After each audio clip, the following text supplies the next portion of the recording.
Hello বন্ধুরা, Bengali spice চ্যানেলে তোমাদের সবাইকে স্বাগত জানাই। আর তার সাথে জানাই শুভ মকর সংক্রান্তির শুভেচ্ছা। আজ আমি তৈরি করছি মালপোয়া। তো চলো শুরু করা যাক।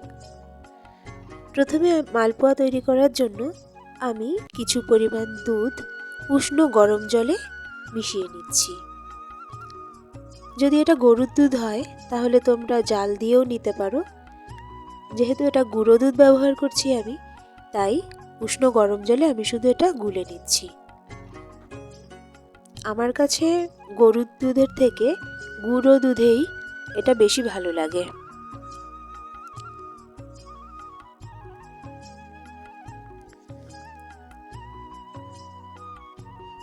দুধটা খুব ভালোভাবে গুলে গেছে। এবার চলো মিশ্রণটা তৈরি করি। প্রথমে একটা পাত্র নিলাম, সেই পাত্রে আমি এখন জিনিসগুলো নিয়ে নেব। প্রথমেই নিয়ে নিচ্ছি 2 কাপ ময়দা। এখানে একটা জিনিস খেয়াল করতে হবে, যে কাপ মেপে তোমরা ময়দা নেবে সব কটা জিনিস কিন্তু সেই কাপ মেপেই নিতে হবে। এই মাপের পরিমাণটা যদি এদিক ওদিক হয়ে যায় তাহলে কিন্তু মালপোয়াটা আর ভালো হবে না। এবার নিয়ে নিচ্ছি সেই একই কাপের 1 কাপ পরিমাণ সুজি। আর এবার নিয়ে নিচ্ছি সেই কাপেরই 1.5 কাপ চিনি। মিষ্টিটা এখানে তোমরা যে যেমন পছন্দ করো সেরকমই অ্যাড করতে পারো। আমি মাঝামাঝি মিষ্টি পছন্দ করি, তাই নিয়ে নিলাম 1.5 কাপ চিনি। আর তার সাথে নিয়ে নিচ্ছি পরিমাণ মতো সামান্য সৈন্ধব লবণ। তোমরা এখানে যে কোনো নুনই ব্যবহার করতে পারো। এইবার এই শুকনো মিশ্রণগুলো আমি খুব ভালোভাবে মিশিয়ে নেব। মালপোয়া পিঠের ক্ষেত্রে মিশ্রণগুলো মেশানো ভীষণই জরুরি।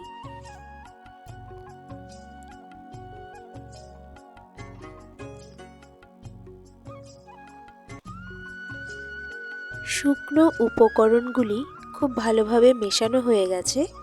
এবার আমি এতে নিয়ে নেব সেই যে কাপ দিয়ে ময়দা মেপেছিলাম সেই কাপেরই 2 কাপ দুধ। তোমরা এখানে দুধের পরিবর্তে জলও ব্যবহার করতে পারো, তবে দুধ দিলে মালপোয়া পিঠের টেস্ট অনেক ভালো হয়। এবার হলো আসল কাজ, এটাকে খুব ভালোভাবে মিশিয়ে একটা ঘন ব্যাটার তৈরি করে নিতে হবে। মিষ্টির দোকানে যে মালপোয়াগুলো হয় তাতে সাধারণত ব্যাটারে চিনি মেশানো থাকে না, আর এই মালপোয়ার ব্যাটারের ভেতরে মৌরি দেয়া হয়। তবে আমি আমার পছন্দের মতো করে তৈরি করছি। আশা করি তোমাদের সবারই ভালো লাগবে।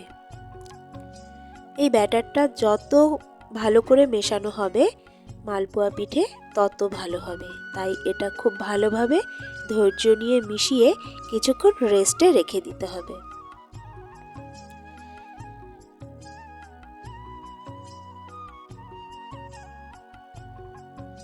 কিছুক্ষণ রেস্টে রাখার পর সুজি আর চিনি খুব ভালোভাবে গুলে গেছে।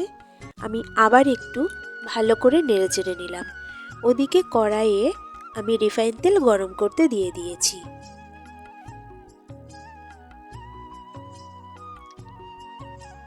তেলটা খুব ভালোভাবে গরম হয়ে গেছে। এবার আমি 1 হাতা ব্যাটার তেলের মধ্যে দিয়ে দিয়েছি। আঁচটা রেখেছি মিডিয়াম টু হাই ফ্লেমে।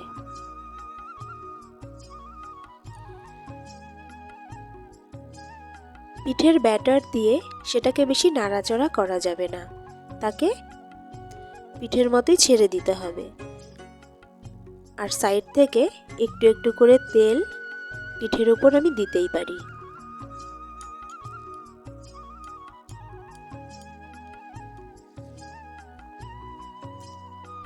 দেখো পিঠেটা কত সুন্দর ফুলে উঠেছে।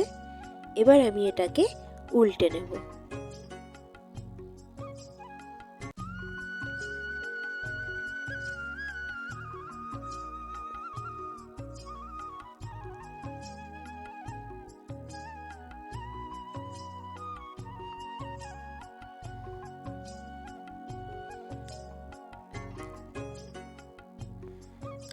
ধৈর্য নিয়ে পিঠেটাকে উল্টে পাল্টে ভালো করে ভেজে তুলে নিতে হবে। দেখো পিঠেটা পুরো ভাজা কমপ্লিট হয়ে গেছে। দুপাশটাই দেখো খুব ভালোভাবে হয়ে গেছে পিঠে। এবার আমি এটাকে তুলে নেব।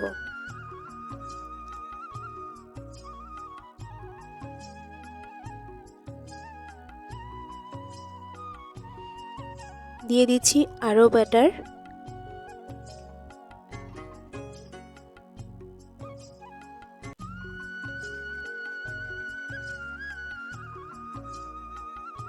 তো বন্ধুরা, তোমরা যদি এইভাবে সঠিক মাপে আর সঠিক পদ্ধতিতে ব্যাটারটা গুলে মালপোয়া পিঠে তৈরি করার চেষ্টা করো, প্রথমবারেই দেখবে খুব ভালো ফলাফল পেয়েছো।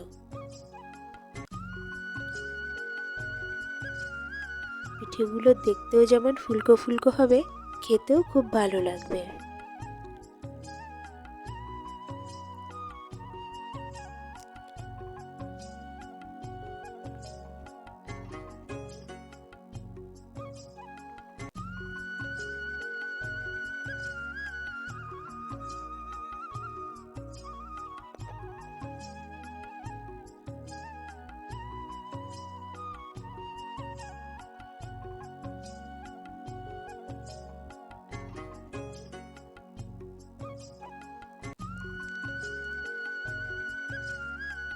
তো এইভাবে আমি সব পিঠেগুলো আস্তে আস্তে ভেজে নিয়েছি।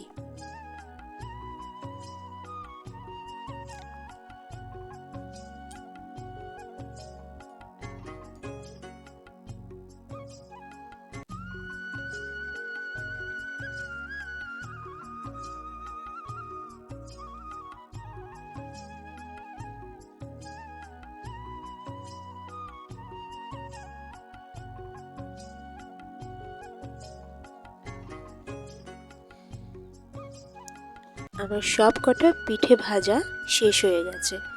শেষের দিকে একটুখানি ব্যাটার বেঁচেছিল, যেটা দিয়ে আমি এই ছোট্ট পিঠেটা তৈরি করেছি। তাহলে বন্ধুরা, আজকে আমার রেসিপিটা তোমাদের কেমন লাগলো অবশ্যই লাইক, কমেন্ট, শেয়ার করে জানাতে ভুলবে না। আর সাবস্ক্রাইব করে চ্যানেলের পাশে থাকবে। ততক্ষণ তোমরা ভালো থেকো, সুস্থ থেকো। দেখা হচ্ছে পরের ভিডিওতে।